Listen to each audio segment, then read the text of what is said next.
Waalaikumsalam warahmatullahi wabarakatuh. Berjumpa kembali bersama saya Sandro Jabrik, wong ganteng sak donya. Mohon untuk tidak menyebutkan nama dan identitas dalam perobrolan ini karena perobrolan ini saya naikkan dalam konten YouTube. Oke. Ini Mas, saya mau tanya.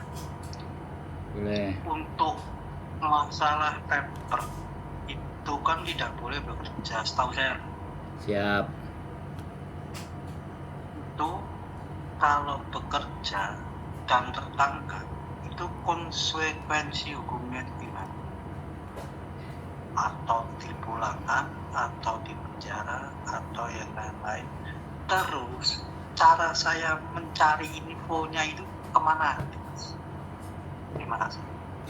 Sudah cukup itu aja. Iya. Oke, yang pertama adalah dia paper itu dia punya izin tinggal. Tapi kalau bekerja kan itu sudah dilarang karena dia ngambil jatah lah intinya dari organisasi tertentu yang menjamin dia. Nah, ketika dia tertangkap bekerja berarti dia sudah penyalahgunaan izin tinggal dan penyalahgunaan aturan izin tinggal yang pastinya. Nah, untuk perkara dan persoalannya dia di penjara itu kemungkinan ya, karena dia udah paper dan dia udah ketangkep pada saat kerja ya, ini kasusnya kan ketangkep saat kerja nih, sudah dipastikan akan masuk penjara. Cuman penjaranya berapa lama itu yang kita tidak bisa tahu. Saya yang tidak bisa tahu gitu, saya tidak bisa menjawab penjaranya akan berapa lama. Terus kemudian nanti nasibnya dia akan dipulangkan atau keluar lagi sebagai paper, itu juga masih abu-abu. Kita belum bisa memastikan ya, bagaimana perihal hidupnya dia. Jadi informasi ada yang mereka bisa keluar lagi dengan status papernya, kemudian ada yang tidak bisa keluar lagi dari status papernya, kemudian dideportasi. Jadi deportasi itu dipulangkan secara paksa, itu deportasi namanya. Jadi itu yang bisa saya jawab. Untuk berlanjutnya saya nggak bisa. Tapi kalau sampean bertanya di mana mencarinya, nah ini kan, ya kan. Jadi kalau orang sudah di penjara, itu yang pertama yang akan dilakukan oleh penjara adalah dia disuruh menulis surat kabar berita yang dialamatkan kepada keluarganya di Indonesia. Itu dia prosedurnya pasti disuruh. Jadi untuk mengabarkan ke Indonesia. Tapi namanya juga orang di penjara, biasanya untuk mengabarkan ini kan tidak mau. Akhirnya ada yang menolak untuk tidak ngabarin keluarga. Kemudian di penjara kan dia nggak bisa berhubungan. Nah, inilah yang kadang-kadang pihak keluarga selalu kebingungan, cari tahu kemana nih anak, kok sudah nggak pernah nelpon. Nah, padahal sebenarnya dianya ada di Hong Kong misalnya, tapi lagi menjalani tahanan. Nah, untuk kita supaya tahu ya, sampean harus punya identitas dia secara komplit dan lengkap ya, nama, nomor KTP dan segala sesuatunya. Kemudian pihak keluarga menghubungi KJRI. Kalau sampean keluarganya, misalnya sampean suaminya yang ketangkep istrinya, nah itu bisa dengan data dan dokumen pendukung bahwa sampean sebagai anggota atau bagian dari keluarga. Maka sampean bisa akan bertanya ke KJRI dan KJRI akan memberikan jawaban, karena siapapun yang dipenjara untuk area Hong Kong ini pastinya KJRI tahu. Apalagi fungsi kepolisian. Nah, yang kasus bermasalah dengan hukum, karena dia warga negara Indonesia, KJRI pasti punya data. Nah, punya datanya dia ada di mana, di penjara mana, itu pasti jelas.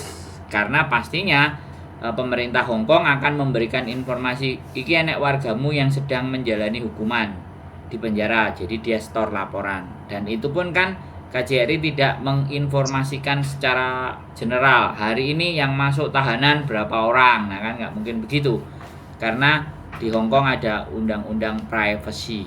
Jadi seperti itu ceritanya. Itu jawaban yang bisa saya berikan sama sampean. Wis, sampean mau gimana sekarang? Ini gini mas, lost contact-nya itu kemarin pukul 3 sore, lost contact belum ada 24 jam malam. Lost contact-nya itu kemungkinan gimana atau gimana ya, saya minta ya baik-baik saja lah. Itu kontaknya baru kemarin gitu, belum ada 1 bulan 2 bulan, belum ada 24 jam gitu. Terus? Pikiran saya masih positif kan, atau biasanya kalau hari Kamis, Jumat, Sabtu, Minggu itu tidur di restoran sama take out dulu. Itu pikiran saya. Masih positif gitu. Tapi I don't know kenapa HP-nya mati nggak jadi dihubungi, bahkan teman kontrakannya pun bingung mencarinya kemana-mana gitu. Oke. Dan saya sudah ke Kolombo, kemana-mana. Malah ini saya balik ke pelabuhan lagi aja. Oke.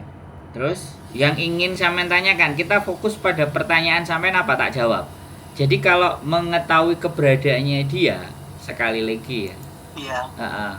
Ya. Lost kontaknya belum 24 jam. Sekali lagi saya bukan ahli nujum, dukun dan detektif ya Mas. Jadi kalau seandainya dia juga sudah ditangkap, sudah masuk penjara, itu sudah pasti data dia pasti masuk ke KJRI. Tapi kalau di KJRI dia belum masuk, masih hanya statusnya dia overstay, kemudian di Hong Kong, nah itu kalau sampean jelas lagi bertanyanya dengan polisi. Tapi data polisi juga pasti akan menyampaikan bahwa orang ini itu biasanya kalau masih di dalam, ya polisi tidak bisa mengetahui karena dia yang dia tahu adalah status terakhirnya dia overstay dan mengajukan paper. Nah, status overstay itulah yang akan paling terakhir diketahui oleh polisi karena posisinya ada di dalam. Karena nggak mungkin anak-anak yang overstay ataupun paper keluar dari Hong Kong itu tidak melalui imigrasi, itu sangat tidak mungkin. Kecuali dia sanggup berenang yang nggak karu-karuan. Jadi langsung ke tengah lautan, di tengah lautan sana terus ditampani sama kapal tongkang gede atau ibaratnya kapal yang lebih besar. Nah itu kemungkinan besarnya di sana. Jadi kalau sampean ngobrol dengan saya yang pasti-pasti saja bahwa kita tunggu aja dalam 1 minggu, ya kan, dalam episode 1 minggu dari hari ini. Kalau memang fix di kos-kosan tidak ada, di tempat kerja juga tidak ditemukan, ya kan, kemungkinannya hanya ada 2 menurut saya. Kalau dia tidak masuk penjara, dia meninggal dunia. Tapi statusnya kalau meninggal dunia pun KJRI pasti juga tahu, sumbernya semua di KJRI ada. Meninggalnya misalnya di mana, kecuali dia meninggalnya dikubur, ya kan, terus nggak ada orang tahu lah, itu nggak tahu, itu pasti kasus kriminal polisi. Sekali lagi saya, kalau sampean berpikiran baik, saya bukan berpikiran jelek, tapi untuk membahas kemungkinan yang mana yang akan terjadi sama dia, nah itu saya tidak berani berbicara, tapi saya hanya asumsi dan pendapat saya tuh seperti itu Mas. Kalau penjara pasti KJRI ketemu. Kalaupun dinyatakan masuk rumah sakit, KJRI pasti tahu. Yang terakhir, kalau dia pun meninggal, KJRI pun pasti tahu. Jadi kunci untuk mencari orang hilang itu sebenarnya ke KJRI dengan menunjukkan data-data, dokumen-dokumen valid bahwa kita adalah bagian dari keluarganya. Itu pasti akan ketemu di orang.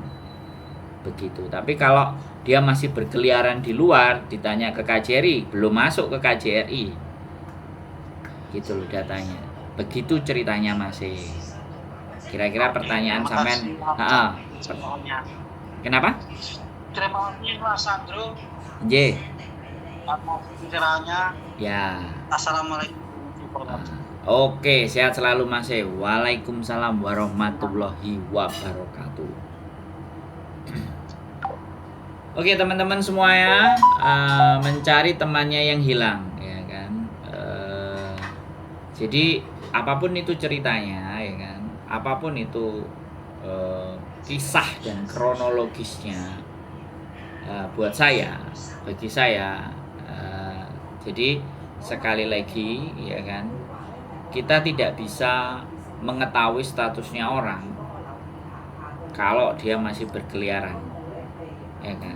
Kalau dia sudah masuk penjara, dia sudah sakit masuk rumah sakit, ataupun sudah meninggal, baru itu akan KJRI pasti akan tahu sampai sejauh mana. Selama dia masih hidup dan berkeliaran, itu tidak bisa dicari, kecuali dia yang mencari kita umumkan di konten di sosial media. Tapi saya tidak mau mengumumkan siapa manusianya, namanya siapa, atas berita apa, kalau dia bukan kerabat dari keluarganya. Dan saya harus tahu juga tujuannya apa mencarinya. Karena kadang-kadang teman-teman hilang atau nggak ada itu bukan karena persoalan apa-apa, tapi dia nggak mau menghilang, nggak mau diganggu, pengen ditenangkan. Jadi ini sangat-sangat kompleks sekali ya. Gitu aja buat teman-teman semuanya, tetap semangat, keep stay tune my YouTube channel, and see you next video. Bye bye.